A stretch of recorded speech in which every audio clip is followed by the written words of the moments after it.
I was privileged. I could say that I was privileged to have watched, I think, 3 games.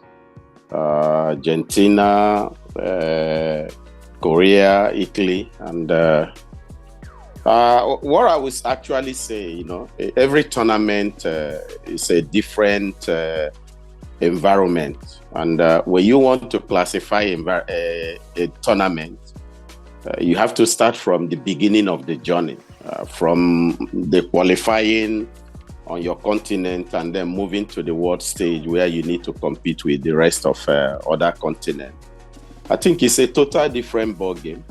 The main objective for the under-20, for example, is to make it to the World Cup, which they picked a ticket. And then going to the World Cup, you find yourself in the group of Brazil, and then Italy, and then I think Republic of the Dominican. And your main objective is to qualify from that group, which they did also. But one thing in football is that group stage and the knockout stage is totally different. We were able, to defeat the host, which is Argentina, and then playing against Korea. And when we look at that team against Korea, we could see that the Koreans, they came with a game plan. And they are aware that they could not play with Nigeria box to box. So basically what they did in that game was, to be well organized defensively, positionally, to be well organized, making sure that, they don't give out spaces where Nigeria, could exploit, knowing the strength of Nigeria, that we have a lot of players that are individually good and speed-wise.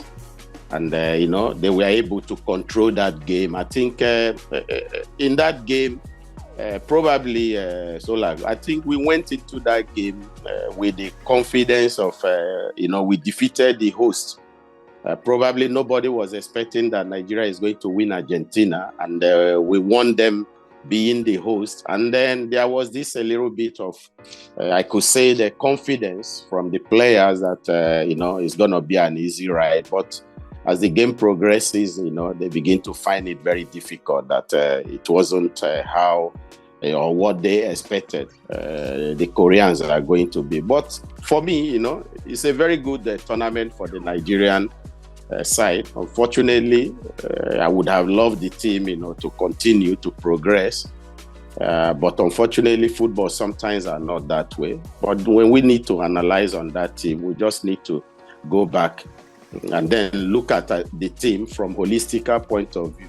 Apart from not winning the under-20 or not progressing, is there anything meaningful that we can, gain from this team in the future? Because the objective of this youth tournament and the youth players is to have the progression to the senior main team. And that is the objective. In as much, of course, you encourage to win the cup. But if at the end of the day, in the nearest future, you can have up to 5 or 6 players, graduating from the youth team to the senior level, I think it's a plus to the country. It's a plus to the coaches that, have done marvelous job at that category.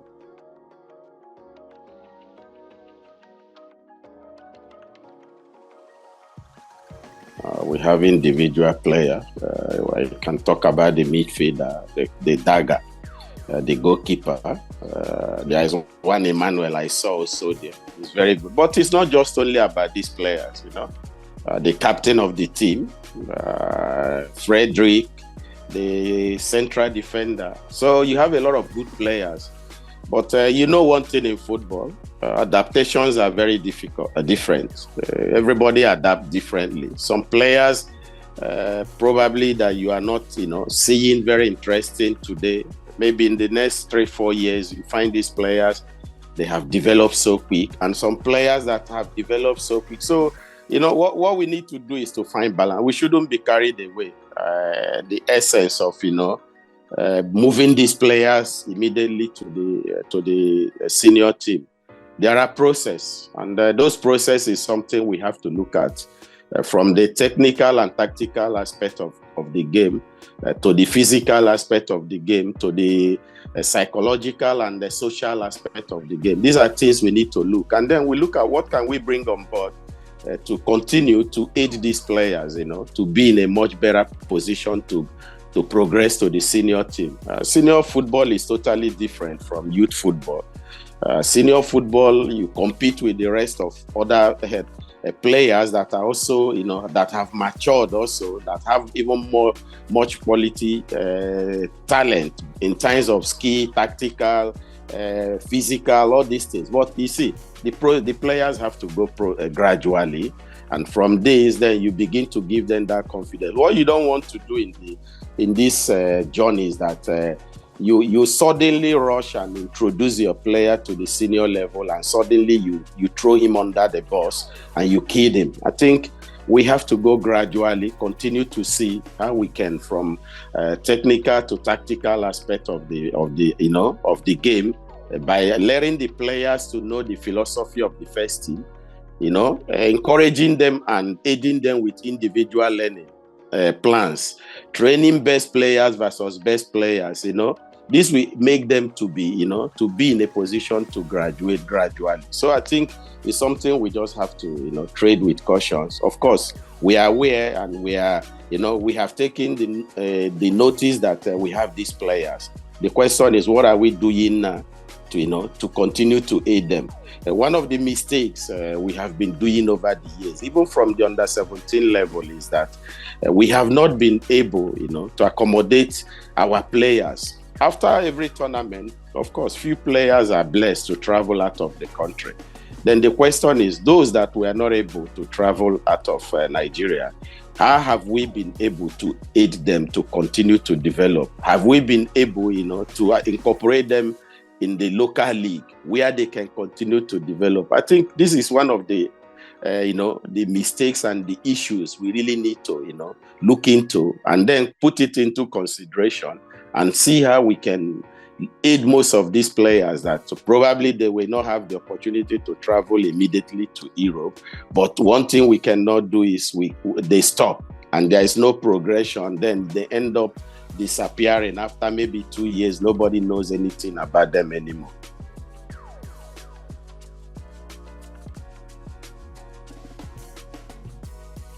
Okay, we have not been able to encourage that scenario. I myself, I can say I'm product of the league, because after finishing my secondary school, about getting to university, I had the opportunity when Julius Berger approached me, and I have to make a very, very tough decision. Which way do I go? Do I continue with my study? Do I go into football? Knowing the situation of combining both is very difficult in the terrain where we come from, which over here is a plus, combining both education and football.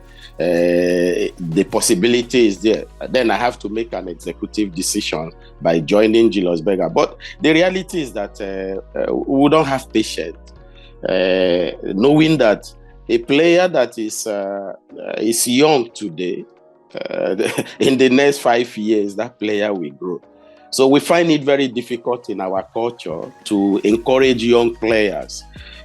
Most of the league, we have 20 teams in our Premier League in Nigeria, and you hardly find young player being registered in the league. I think these are things we need to, go back and look at how we can encourage these young players. It's not just, we are not signing them that they are going to do miracle immediately, but we are signing them having it in mind that as time goes on, as these players continue to grow, as they continue to face tough challenges, the first step will be very difficult for them, but the second step in terms of their progression will be much better. They begin to adapt, they begin to get used to the environment, they begin to get used to compete, and then they will become much better player in the future. I think these are issues, with all honesty, that we are shying away. We find it very difficult to say, okay, let me take, this set of under 20 players that just came from the World Cup. Let me incorporate those that are not, traveling. If it is possible to even split them into the league, different clubs. From there, we continue to monitor them. From there, we continue to observe them. But we cannot go with the mentality of okay, these players, they came from the World Cup. Now we expect them to be the best players. No, things are not done that way.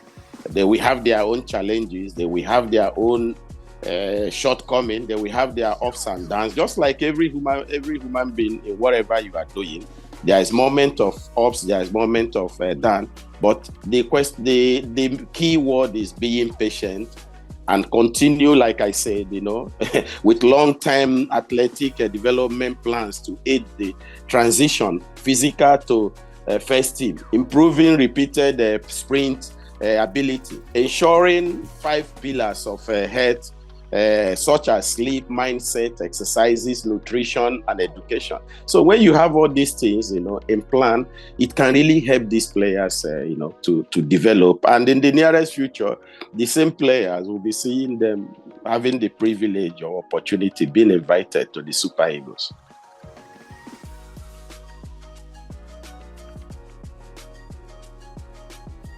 The national team, they're on the right track. And why am I saying they're on the right track in terms of, they have played some games that will lead them to be in Cote d'Ivoire. And today they are topping the group, and their next opponent is Sierra Leone. So they are on the right track. You can't win the AFCON without being part of the event. I think they are doing very well in terms of picking the ticket. It's only when you get to Cote d'Ivoire, when you qualify, knowing the group that you belong to, then you can say, okay, you want to win the AFCON. And winning the AFCON is not just by merely saying. It takes a whole series of plans. It takes a whole series of content. When I talk about content, you come up as a coach, you talk about you want to win the AFCON. Then you have to ask from holistic point of view, what and what do I need to win the AFCON? Who are those that I can, count on in terms of the players, in terms of materials, in terms of human investment. So there are a whole lot of things that, need to come on board for you to win the AFCON. But I think the team, they are doing their best. They are trying to, to pick a ticket. But of course, in football, there is always room for improvement. You cannot say because today you are good and then that means that's the end. No, you have to be open for learning. You have to be open in terms of having the desire, to achieve something. You have to be open for sacrifice, because bearing it in mind that nothing comes easy. Nobody is going to, when we look at our African football now, nobody is going to dash you anything. A lot of teams, they have grown. A lot of teams, they have also have the privilege, just like what we are having in terms of having players that were not born in Nigeria, that we have been educated or trained in overseas, then having the privilege to come and play for their country. Other countries are also having the same privilege and opportunity. So that means the high level of competition in African football is very, very tough. So it's not just based on I have talented players or I have players that are doing very well in Europe. It all goes beyond that, and it depends on the cohesion. Depends on the readiness of the players. It depends on how they can understand the tactical point of view, both from inward and outward, which means knowing the opponent's tactical and being able, to adapt to what the opponent is presenting to them.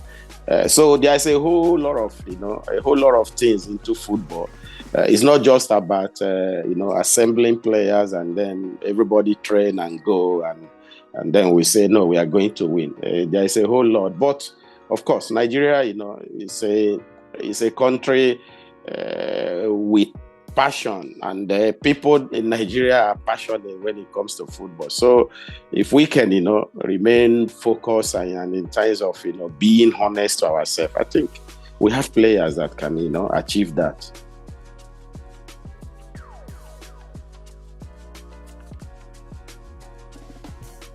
The biggest obstacle is oneself. I think how ready, how prepared are you as a team?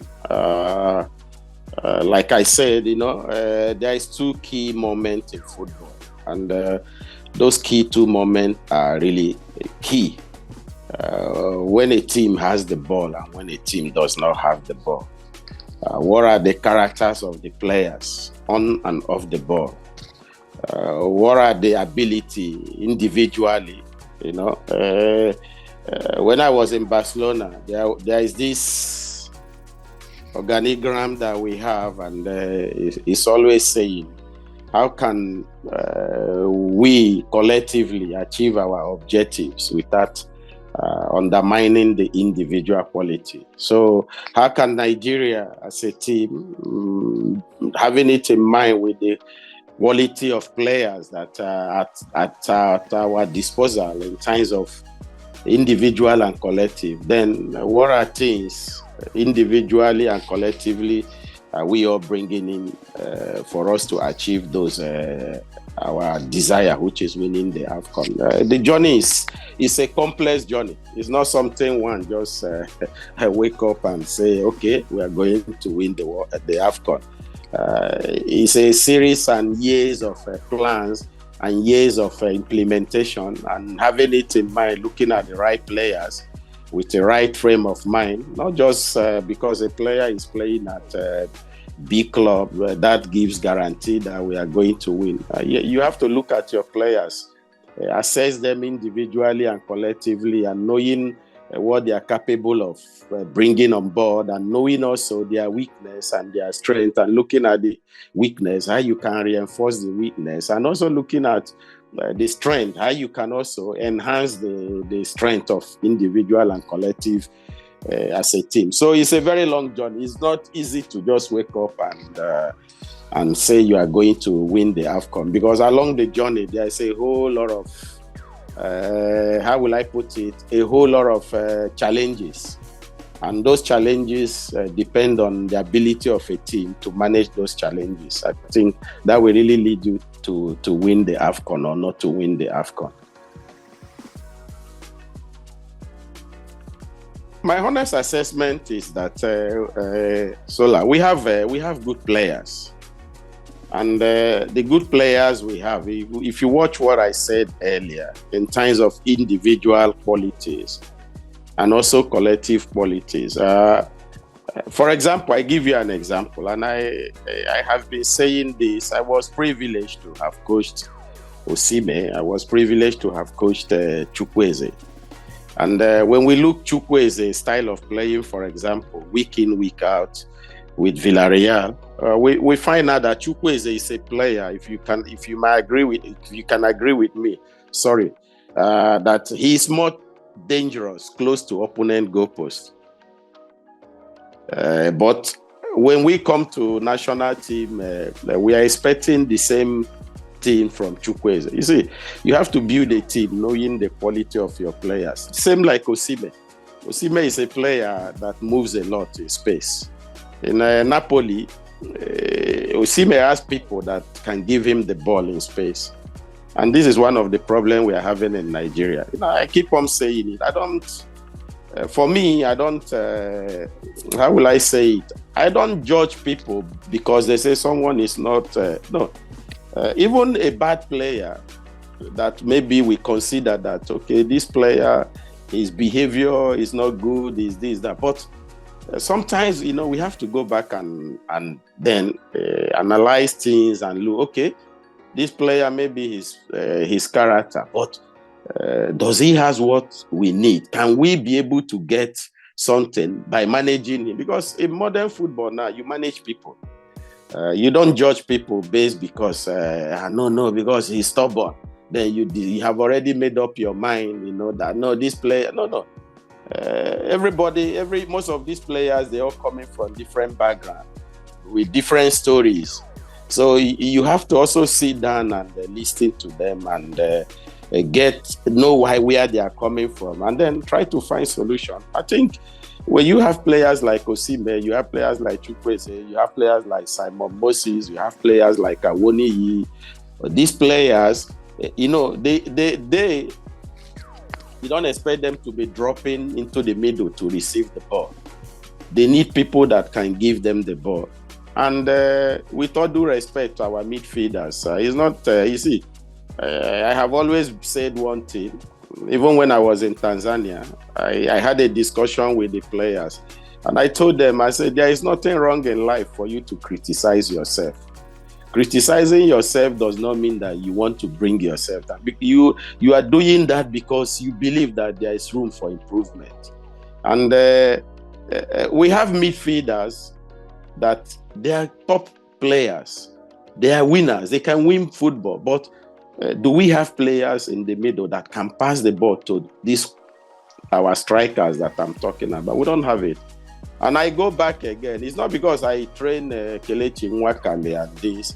You see, our expectations on him, maybe we expect him to be in Real Madrid, or it might not be the same. But we have to go back and ask ourselves, do we have this player? If we have this player, can we manage him? Can we try to bring him back to the right path so that we can make the best of his quality? Because he has this quality that we are looking for. He has this quality that his teammate will be nursing to play along with, which he can put the ball where even I myself cannot even put it. So everybody individually have his quality. So these are things you need to look on board and say, okay, this player can fit into my team. You may, in modern football now, you can have maybe in a position 10 players.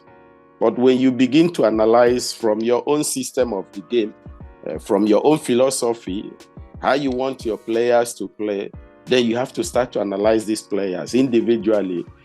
Do they possess the characteristics of what you are looking to fit into the system or the philosophy that you want to play?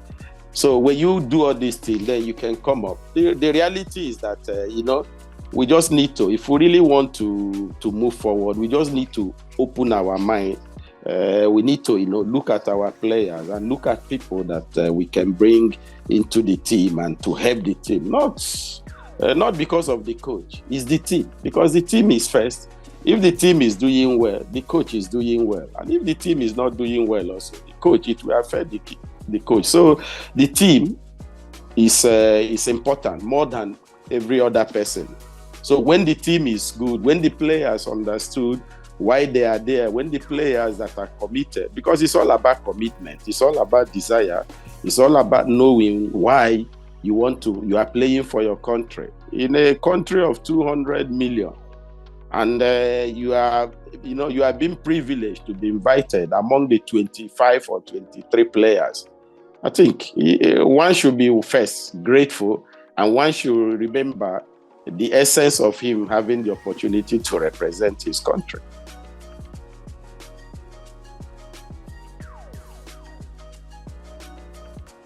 I'm not surprised in terms of, I think most of the players that have been invited, they've been in that team, which is also key. The cohesion of the team is important.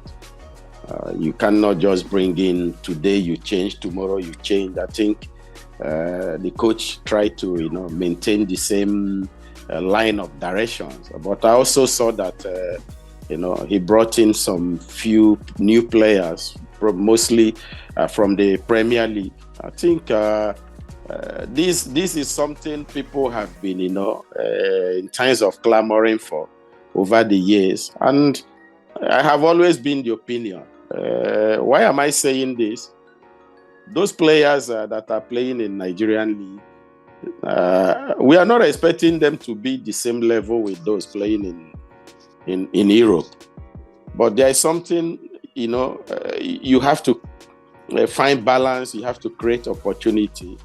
You have to make them to be part of the project, because national team is a project, and the players playing in Nigerian league, they must have that sense of belonging. That if I'm doing very well in my club, I have the opportunity to be extended invitation to come and convince. Inviting a player from the Premier League does not mean that he is going to make the team. But at least you are creating that balance and that competition environment where the players also that are playing in Nigeria should have the ambition of representing their country, and which is key also. And bringing them like I said earlier, doesn't mean they need to play. But with time, they can also learn, become used to it. I personally, I remember when I came into the national team, when we have the likes of Keshi, Yekini, and the rest. Sometimes we play, sometimes we're on the bench. And I'm playing in Egypt then, in Zamalek. But as time goes on, integrating with the players, they knowing you, you knowing them, then it gives you that confidence, to push yourself. It gives you that confidence and the pride to be part of that team. I think what the coach did is a good one. I just hope, the players in questions, they can be able, to take the advantage, and having it in mind that they are not only taking the advantage because of themselves, because also if they do very well, I think it will also, extend to other players that if being given opportunity, they can make a statement for themselves.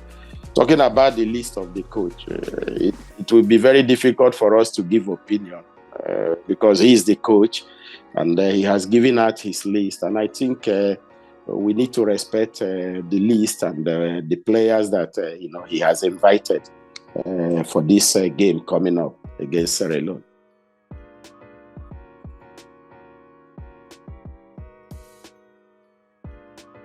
Of course, we have some of the players now, mostly this year, before you talk like Gift and Boniface, that they are coming. But I think also they need to be patient.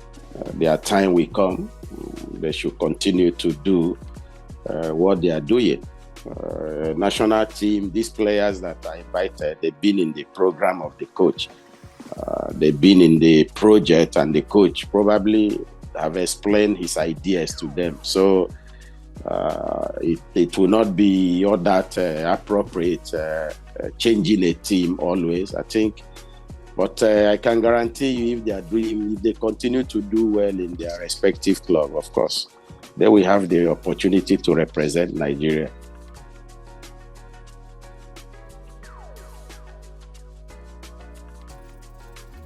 I don't know if it is 3 months or when ago. I have heard some such. I read it also through Nigerian paper. Well, I don't know. I cannot tell you, because I'm not the NFF, why such decisions have been taken. But I think also in the national team, the most important thing is not even only the result. At times, is the harmony of the national team that leads to results. When you have a harmony in the national team from the coaching sector, I think also there will be harmony in the players, and then the team will continue to progress. But I don't know. I cannot tell you the rationale behind it, because I'm not part of it, I'm not there. But of course, this is the first time also I'm seeing such a thing, and I'm hearing it. But of course, also there are ways of managing situation, which that area also need to be improved. One of the example I can give you, I'm not just trying to say it because I was there. When we came into the national team under 17, one of the first things we did was having a discussion with Alhaji Megari that the national under 17 team, no more league players will be invited. Then the second thing we did also was to trying to harmonize the national team in terms of players' document, in terms of players' age, and all these things. And that is why when we were there, you could hardly find now there's normally before you get to hear scandals of passport and all these things. All these things were done very well and were protected. Even the MRI issue, people that failed MRI, everything were protected. Why am I saying this? When a player, for example, failed MRI, does it mean that's the end of his career? No. This player tomorrow can be in the under 23, but you see, informations need to be managed. things need to be managed. The same thing in the Spanish circle here. The only thing you hear is maybe the players are going for training, they are playing next game. You see, things need to be managed, and the way the world is going, which you know much better than I myself. Things need to be managed. It's not all informations from the national team need to be at the public space. Things need to be well organized so that the national team can be protected, the media can be protected, the players can be protected. Everybody can be on one accord for the success of the national team. I cannot tell you the rationale behind it, and I don't want to go into it because since I don't know much about it and what actually happened there. I think sometimes it's better not to say things you don't know.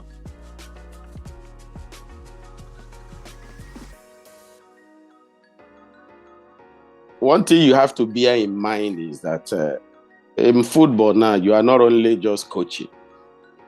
You are systematically managing everything that surrounds you. Even the guys that take care of the jersey, you have to manage them.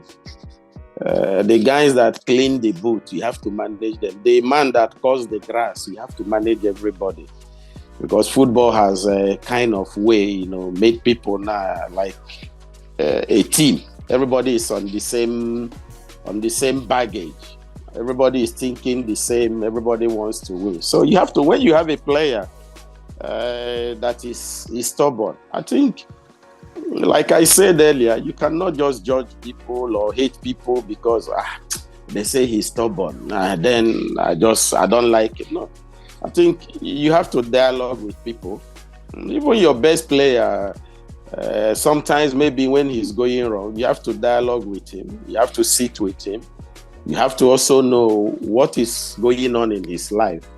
At times we only look at the players like, they are footballers, players. But, we fail to realize that these players also, they are human beings. They have the same blood like the way we have. They have their own challenges. It's just that individually, everybody handles challenges differently. Some handles it in a mature way. Some handles it in a different way. But the key point is, trying to have discussion, both collectively and individually, in a team. I can be honest to you, it's not everybody that goes along. In a team, it's not everybody that goes to the same restaurant to eat as a teammate. But once they come into the pitch, once the duty is called, everybody have the same ideas and the same philosophy. So these are things you just need to. You cannot just because they say this guy is stubborn. Basically, you have formed opinion about him. You have to sit with people. You have to sit with them to know why is it that this person is behaving this way. Sometimes also it calls knowing the kind of family where the player was coming from. So these are things. Osimhen issue, for example, the first time I was asked, why is he so aggressive and this that, but when we went deep, we discover, okay.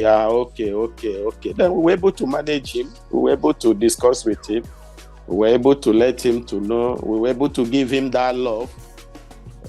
At the end of the day, these are things, you have to, as a coach. For example, I told them, I'm Emmanuel Amuneke, I'm your coach, but don't look at me as a big player.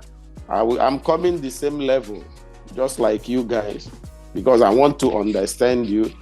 That's the only way I can reach out to you guys. That's the only way I can know where you are really going. That's the only way I can pass my message, football message to you guys. And at the end of the day, I was able, to achieve that.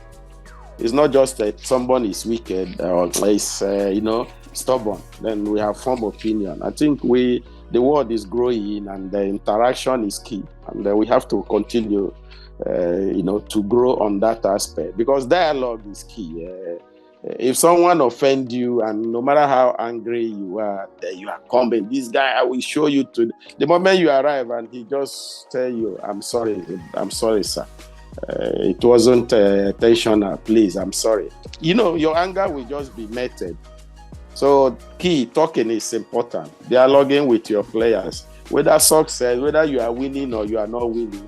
Your players must have confidence with you. Your players must have the capacity to approach you when they are having their challenges. Your players shouldn't look at you like, okay, he's the boss. There is distance between you and your players, like you are like a kind of authoritative. When you talk, what I say is what they will do. No, you have to rub mind with them. You have to dialogue. You have to get their own opinion also.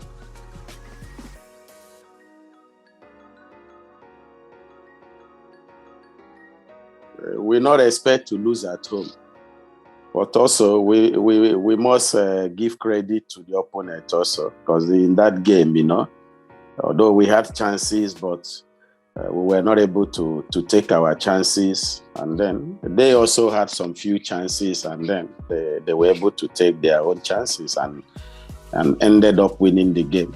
Football has changed a lot. I personally don't believe anymore that there is home or away. Yeah, of course, when you talk about Guinea-Bissau, Sao Tome, you expect Nigeria to beat them, even Sierra Leone.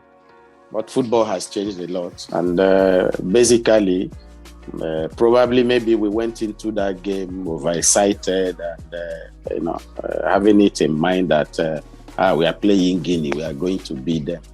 I think probably that affected us. But the Guinea team, they came with a plan. They defended very well.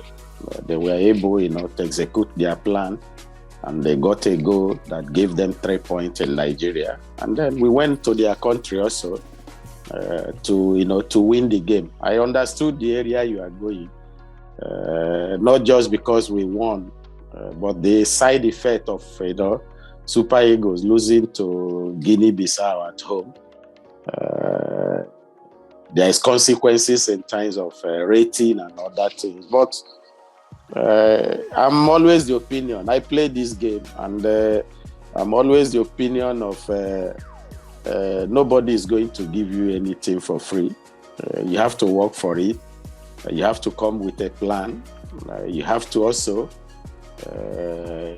having it in mind that in the 90 minutes of the game, the opponent, they will have their chances. You will have your chances. What defines the game is your ability to take your chances and also to defend the opponent, not to score against you. So I don't know how to really say what happened, because I didn't play that game. But the reality is that the guys, they came to Nigeria, and probably also the pitch wasn't also in a good condition for these guys to play very well. This has also been one of the major problems, because most of these guys are playing at a high level standard pitch, But when you come back to Africa, some of the pitch you have to struggle to even control. So these are some of the factors also we need to put into consideration. But that does not mean if you have your ideas clear, then you're not going to win your game.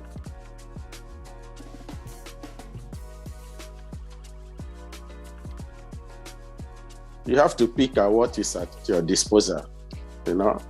Sometimes they say, what system are you going to play? Are you playing 4-3-3? Are you playing 4-2-3-1? But system is being defined according to what is at your disposal. What kind of players do you have? What quality of players do you have? I think we play with what we have. Presently now, what we have is the same player. Okay, Awoni is being injected in the team. Chukwueze is there. Simon is there. So the midfield is also composed with same player. So you have to, you play with what you have. But the area is you have to, try to improve on the team in terms of how you want to initiate your play, the ability to manage the game. from the goalkeeper to the offensive. What are the transition from defensive to the offensive aspect of the game? How do you build up? Do you build quick movement, or do you build slowly transition, and then once you move to the opponent half, then you accelerate the game, knowing the quality of players that you possess? So these are things you have to look. But for me, it's the same players that you need to play. Ndidi is there. You have Onyeka also that is there. So okay, Etebo is not being invited. So there are the same players. We'll be seeing the same players. It's just to see how you can enhance them in terms of their decisions making on the ball and off the ball. I think it's very, very important, decisions making when we have the ball and when we don't have the ball, what to do when we have the ball and what to do when we don't have the ball. Now, see, all of that is fine, but I'm trying to get you to name an 11 here. That's really what I want. I cannot, because I'm not the coach. You see, one thing is I cannot. I don't like to give. With all due respect, the position we are when it comes to Nigerian football, sometimes our voice means a lot, and when one is saying things. One also need to be very, very careful and mindful of things you say. And when it comes about giving opinion, who need to play, who does not need to play, I prefer, if I'm the coach, I can tell you, okay, this is my idea, this is the players I'm looking at, because nothing is hidden in football. But if I'm not the coach, I don't want my opinion, to create some certain level of in terms of pressure. I may say this player, maybe the other player, he plays him, and maybe the player in question is not up to the standard. They will say, after all, coach says so. So it's better we trade with cautions and be prudent in some of things we say concerning our national team. Why am I saying this? Because we have a coach that is working, that is preparing a team to go and play in Sierra Leone. And at times, we just need to be very mindful of what we say.